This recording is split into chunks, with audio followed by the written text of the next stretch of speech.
Good morning, welcome back to my new blog. কেমন আছো তোমরা সবাই?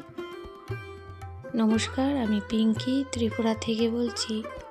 আশা করছি যে যেখানেই আছো সবাই ভালো আছো, সুস্থ আছো, আর আমরাও ভালোই আছি।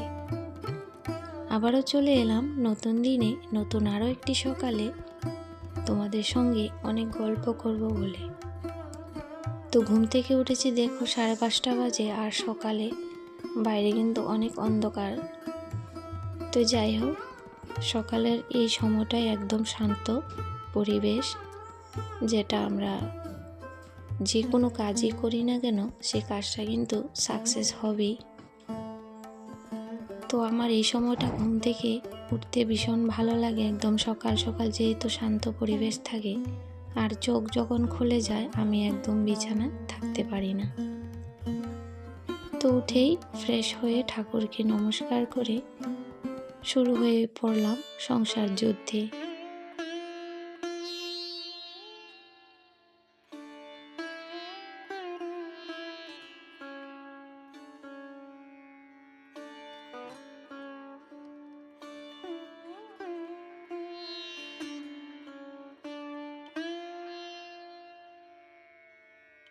তো যারা আমার পরিবারে নতুন হয়ে আসছো সকলকে অনেক স্বাগত। পরিবারে এসেই একদম স্প্যাম কমেন্ট করো না, পাশে আছি বা পাশে থেকেও 7 নম্বর পরিবারে আসো, আমন্ত্রণ নিমন্ত্রণ, একদম এসব স্প্যাম কমেন্ট করো না। তোমাদের যদি এসব বলতেই হয় তাহলে কমিউনিটিতে একটা লেটার রেখে যেও, কিন্তু ভিডিওর নিচে উল্টাপাল্টা একদম কমেন্ট করো না।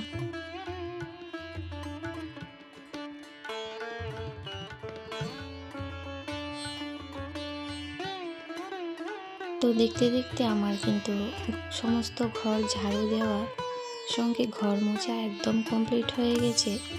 তারপর আমি সারাদিনের কাজ কিন্তু আমি নিবিড়ে ঠান্ডা মাথায় করতে পারবো।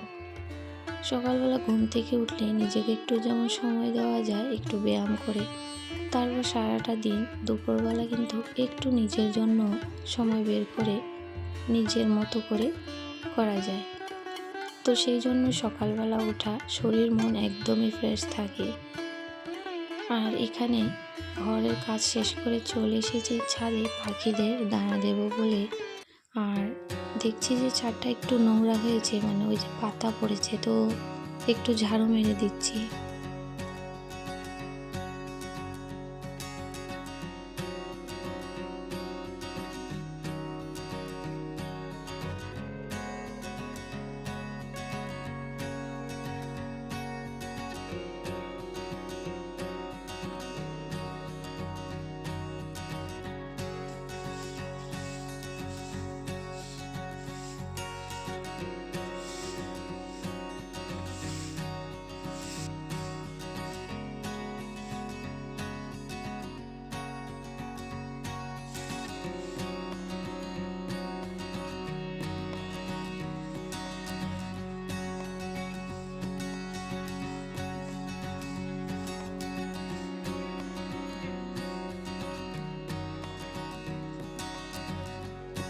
তো আমার ছোটোখাটো অনেক কাজ ছিল, সেগুলো সেরে স্নান সেরে পূজা দিয়ে দিলাম।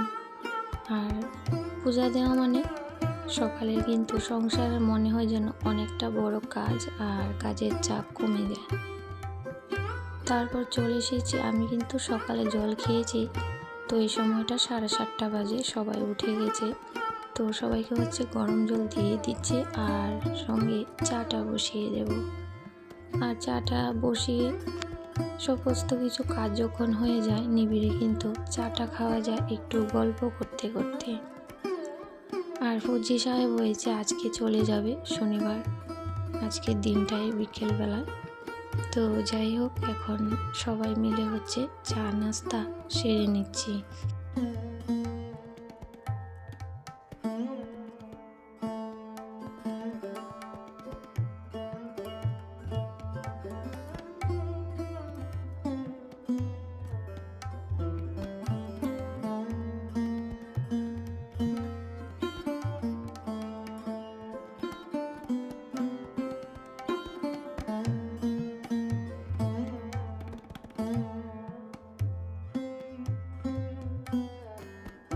তো কাল রাত থেকে যেমন শরীরটা একটু মানে বেশি খারাপ হয়ে গিয়েছিল, তারপর আবার ওর যাওয়ার সময় এসেছে, তো দুইটা মিলেই মানে ভালো লাগছিল না। তো যাই হোক, সংসারের কাজ তো করতেই হবে, নিজের সময় মতো সব কিছু না করলে কে করে দেবে, তাই না? তো এখানে রান্না করবো হচ্ছে, মাছ নিয়ে আসছে, কাতলা মাছের পেটি। তো যাই হোক, এখানে আলু ভাজা বসিয়েছি, করবো হচ্ছে রুটি আলু ভাজা দিয়ে, মানে রাস্তার মধ্যে খাওয়ার জন্য। আর ভাত তো দিয়েই দেবো, তো শীতকাল তো নষ্ট হবে না। আর আলু ভাজা রুটি তো মানে 2 দিন পর্যন্তও কিন্তু ব্যাগের মধ্যে নষ্ট হয় না, যেহেতু আমরা তো আগেও ট্রাভেল করেছি, আর শীতকালে তো নষ্ট হয়ই না।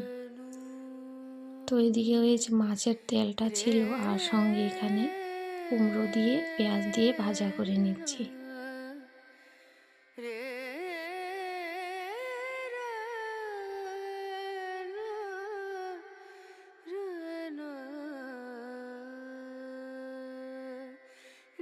नजरिया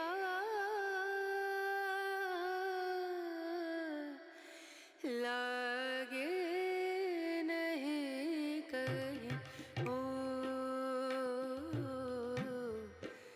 नजरिया लागे नहीं कहीं और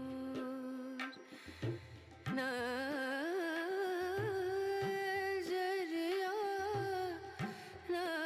সাধারণ দর্শক যারা প্রতিনিয়ত আমাকে সাপোর্ট করে যাচ্ছ পর্দার আড়াল থেকে, তাদের জন্য রইল অনেক অনেক ধন্যবাদ, প্রাণ ভরা ভালোবাসা। আর সকল বন্ধুরা আমাকে প্রতিনিয়ত সুন্দর সুন্দর কমেন্ট করছো, সবার জন্য অনেক অনেক ভালোবাসা, অনেক ধন্যবাদ। এইভাবেই আমার পাশে থেকো। তো এখানে কিন্তু আমার মাছের ঝোলটা হয়ে গেছে, আর ধনিয়া পাতা এতটা ছিল না, সেই জন্য অল্পই মানে বেটে দিয়েছি। আর এই বড় কাতলা মাছের পেটি না কোনো সবজিপাতি দিয়ে রান্না করলে আরও ভালো লাগে না। তার উপর সবাই কিন্তু আমরা পছন্দ করি না, যেমন আমার বড় ছেলে, আমি, আমার ছোট ছেলে এই কাতলা মাছের পেটি তেলাক্ত বেশি খেতেই পারি না।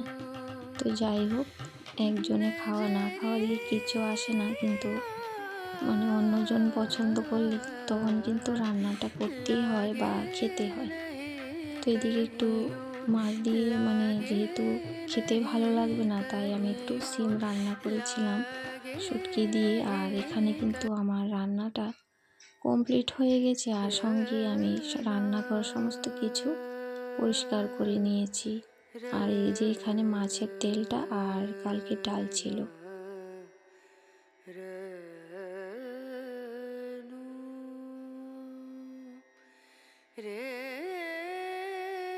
তো সোজা চলে এসেছি রাতে, হচ্ছে এখানে আজকে রাতে করবো হচ্ছে খিচুড়ি। আর শীতকালে না সবজি পাতি দিয়ে মানে খিচুড়ি খেতে খুব ভালো লাগে। তো যাই হোক, এখানে মসুর ডাল আর মুগ ডালটা সমান সমান নিয়েছি। আর মুগ ডালটা হচ্ছে একটু ভাজা করে নেব, আর মসুর ডালটা হয়েছিল রেশনের, তো সেই জন্য একটু মোটা। তো এটাকে একটু কুকারে হয়েছে, একটা সিটি দিয়ে দেবো, না হলে কিন্তু একদমই হয় না। এবার দেখছি ডালটা ভীষণই মোটা, অন্যবার তো এরকম এত হয় না, মানে 2টো সিটি লাগে না। আর এইবার দেখছি একটু বেশি মোটা। তো যাই হোক, তো বাজার রেশন দুইটা মিলিয়েই আমরা খাই, আর ডালের পরিমাণটা আমাদের ভীষণ মানে একটু বেশিই লাগে, মুসুরির ডালটা বিশেষ করে। তো এখানে ছেলের জন্য দুধটা দিয়ে দিচ্ছি, বলেছিল মানে দুধ খাবে। আর ডালটা একটু ধুয়ে মানে কুকারে যে একটু সিটি দেবো, আর ওইদিকে কিন্তু আমি মুগ ডালটা বসিয়ে দেবো। তো এখানে আর শাশুড়ি মায়ের জন্য চা করে নিচ্ছি, আর আমাদের চা তো বিকেলেই খাওয়া হয়ে গেছে। তো উনি এখন আসলেন ওই বাড়ি থেকে, তো চাটা এখানে করে দিলাম। लागे नहीं कहीं और नजरिया लागे नहीं कहीं और नजरिया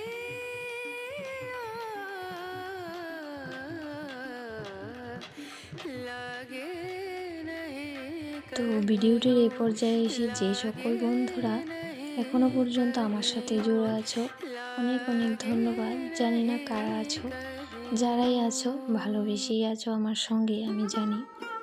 তো যাই হোক, এখানে খিচুড়িটা মোটামুটি হয়েই গেছে। তো মসুর ডালটা দিয়ে তারপর সাইডে আর একটু বাদাম ভাজা করে নিলাম। আর বাদাম দিলে বাদাম নারকেল ভালো লাগে, কিন্তু এই যে সবাই পছন্দ করে না, তো সব কিছুই মাথায় রাখতে হয়। তো সেই জন্য বাদামটাকে একটু হালকা গুঁড়ো করে দেব, যাতে খেতে সবার মানে অসুবিধা না হয় আর সবাই যেন বুঝতে না পারে। তো আদার কাঁচা লঙ্কা বাটাটা আগেই দিয়েছিলাম, মানে যখন সবজিটা সেদ্ধ হয়েছিল, তো সেটা হয়েছে স্কিপ হয়ে গেছে। আর ধনিয়া পাতা আর ঘি দিয়ে নামিয়ে দেব। আর সঙ্গে করব হচ্ছে বেগুন ভাজা আর পাঁপড় ভেজে নেব।